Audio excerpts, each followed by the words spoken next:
बुलढाणा जिल्ह्यात रक्ताचा मोठा तुटवडा भासत असल्यानं रुग्णांच्या नातेवाईकांची रक्तासाठी मोठी फरफट होताना दिसते. त्यामुळं सामाजिक बांधिलकीतून पुढाकार घेत बुलढाणा जिल्हा प्रशासन आणि राज्य उत्पादन शुल्क विभागामार्फत 15 ऑगस्ट स्वातंत्र्यदिनी रक्तदान महाशिबिराचं आयोजन करण्यात आलं आहे. जिल्हा प्रशासन व राज्य उत्पादन शुल्क विभागाच्या वतीने 15 ऑगस्ट 2025 रोजी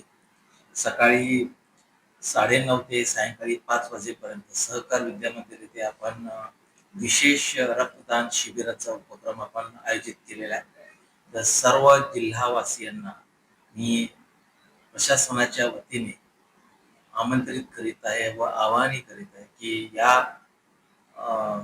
रक्तदान शिबिरास आपला उत्स्फूर्त सहभाग नोंदवावा व जास्तीत जास्त गरजूंना आपल्या या रक्तदानाचा लाभ घेता यावा याच्यासाठी जिल्हा प्रशासनाला योग्य ते सहकार्य सगळ्यांनी ते करावे अशी मी विनंती